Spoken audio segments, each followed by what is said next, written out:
చేస్తూ ఉన్నారు. ఇవాళ మూసి అసలు ఏం చేయకుండా 150 కోట్ల అవినీతి జరిగిందట. అంటే అవినీతి ఎట్లా తెలిసిన మనుషులు మీరు, ఈ రాష్ట్రాన్ని ఏ రకంగా దోసుకోవాలన్నా దోసుకొని చూపించడం మీరు. అటువంటి వాళ్ళు మీరు మరి చేసి ఇవాళ ఎదుగుదల బురదలనేటువంటి ప్రయత్నాన్ని మీరు విడనాడాలి. తప్పకుండా రేపు రాబోయే రోజుల్లో మరి కాంగ్రెస్ ప్రభుత్వంలో ముఖ్యమంత్రి రేవంత్ రెడ్డి గారి నాయకత్వంలో ఇటు రైతాంగం కానీ అటు పేద వర్గాలను కానీ అన్నింటినీ సమన్వయం చేసుకుంటూ మరి రాష్ట్రాన్ని ముందుకు తీసుకెళ్లేటువంటి ప్రయత్నం మన ముఖ్యమంత్రి గారు రేవంత్ రెడ్డి గారు చేస్తూ ఉన్నారు. ఇవాళ రైతులకు సంబంధించింది మీరందరూ కూడా ఇక్కడ ప్రెస్ మిత్రులు ఉన్నారు, మీ ద్వారా ప్రజలకు విజ్ఞప్తి చేస్తాను రైతాంగాన్ని. వీళ్ళు అక్కడక్కడ ఈ బిల్లారు అన్నారు, ఇద్దరు బాబమ్మలు కుప్పలకుండా కళ్ళకుండా తిరిగి బోనస్ ఎప్పుడు పడతారని అడుగుతా ఉన్నారు. అసలు మీకు సోయిని మాట్లాడతారా, సోయి లేక మాట్లాడుతూ ఉన్నారు.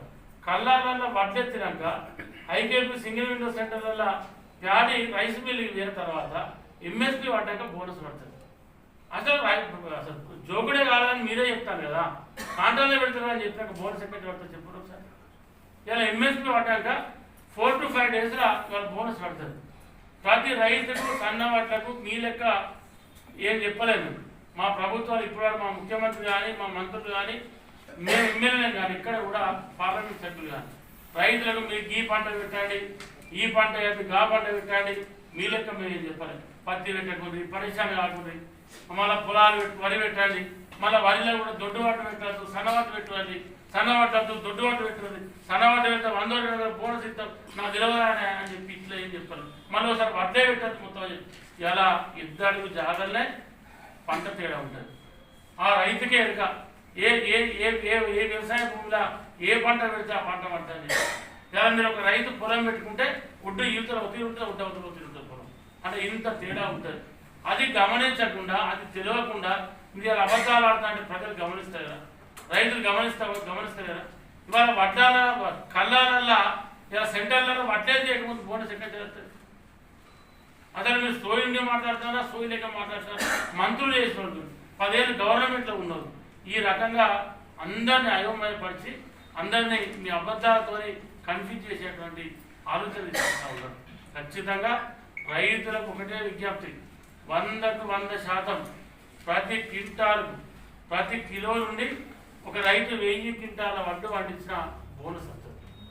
ఎంఎస్పి వడ్డు జోకిన తర్వాత 45 గంటలలోనే రైతుల ఖాతాలలో ఇవాళ ఎంఎస్పి డబ్బులు పడతా ఉన్నాయి. ఎంఎస్పి డబ్బులు పడ్డాక ఒక 3 నుంచి 5 రోజుల 500 రూపాయల బోనస్ వస్తుంది అన్నమాట. మరి ఇది జరుగుతుంది. ఇలా వాళ్ళ బాధ అంటే ఏంటంటే అసలు బోనస్ కూడా అయిపోతే మంచిగుండు వీళ్ళు, మేము దాన్ని పెట్టుకొని తిరుగుతాం, మా పబ్బం కడుతుండే అనేటువంటి ఆలోచన మీరు. రైతులకు బోనస్ వస్తుంది.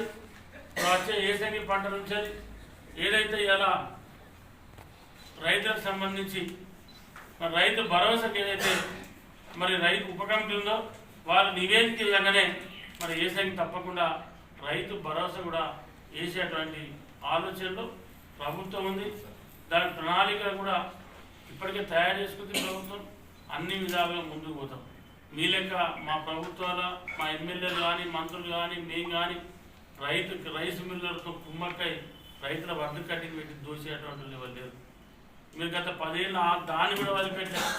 ఇలా రైతులకు దళారుల చేతుల మోసపోవద్దు రైతులు అని చెప్పి ఆనాడు కాంగ్రెస్ ప్రభుత్వం అప్పుడు ఈ ఐకేపీ సెంటర్లు సింగిల్ విండో సెంటర్ తీసుకొచ్చారు. అటువంటి దళారీ విషయాన్ని మీ ప్రభుత్వాలు మీరు తెరలేదు. గత 10 ఏళ్ళలో రైతులు ఏ రకంగా తోయానో ఆ రకంగా చూసారు. ఇవాళ కాంగ్రెస్ ప్రభుత్వంలో ఏ రైతు కూడా అధైర్యపడాల్సిన అవసరం లేదు. దాని అకాల వర్షాలు వచ్చినా, రంగు మారినా, మురికొచ్చినా, ముక్క వచ్చినా ఇలా కాంగ్రెస్ ప్రభుత్వం కొనడానికి సిద్ధంగా ఉంది. ఆ వ్యత్యాసమే మన ఏసంగా రావడం. గతంలో ప్రభుత్వం బీఆర్ఎస్ ప్రభుత్వం ఎట్లా కోసం వచ్చింది రైతులను, ఇలా కాంగ్రెస్ ప్రభుత్వం ఎట్లా వచ్చింది. ఇవాళ నీళ్లు ఉన్నాయి, ప్రాజెక్టులలో నీళ్లు ఉన్నాయి. మరి పేద పంట అప్పుడైతే వీళ్ళే పంటలు చెప్పుకుంటా ఎండిపోయిన చెల్ల కాడ దొంగేటి పెడుతుంది వీళ్ళంతా. అంటే వాళ్ళ బాధంతా వానలు పడాలి, ప్రాజెక్టులు నిండాలని కాదు. ఆ ప్రాజెక్టులు ఎందుకు నిండిందని విడిపోయేవాళ్ళు ఏ పంట. ఇప్పుడు ఇలా బ్రహ్మాండంగా ప్రాజెక్టులు నిండినాయి, బ్రహ్మాండంగా కరెంటు ఉంది.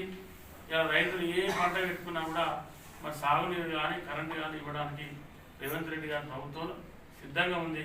ఈ సంవత్సరం కాలం పాటలు కూడా అన్ని పంటలు మంచిగా వేశారు. ప్రతి పంట పండింది. ప్రతి మా మొక్కజొన్న కావచ్చు, వేరుశనగ కావచ్చు, పత్తి కావచ్చు, వాళ్ళ మిర్చి ఇవన్నీ కూడా బ్రహ్మాండంగా దిగుబడి వస్తూ ఉన్నాయి, గిట్టుబాటు ధర వస్తూ ఉంది.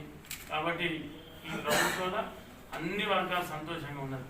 ఒక సంతోషంగా లేనిది ఎలా అంటే కేసీఆర్ కుటుంబం. ఎందుకంటే 10 ఏళ్ళు దోసుకొని కూడా అనుభవించిన కాబట్టి ఆ బాధ ఉంది. ఇవన్నీ ఎప్పడం కోసం ఈ ప్రభుత్వం ఏం చేసింది, ఈ 11 నెలలు అనే విషయాన్ని ప్రజలకు చెప్పడం కోసమే ఇలా ముఖ్యమంత్రి గారు సభ ఉంది. ఆ తర్వాత ఎక్కడికక్కడే మంత్రులు కూడా తిరిగి కార్యక్రమాన్ని ముందుకు తీసుకెళ్లేటువంటి కార్యక్రమాన్ని వాళ్ళ కాంగ్రెస్ ప్రభుత్వం, కాంగ్రెస్ పార్టీ మరి మహేష్ కుమార్ గౌడ్ గారు కూడా ఒక ప్రణాళిక ప్రజలకు ముందుకు పోతామని చెప్పి తెలియజేస్తాం.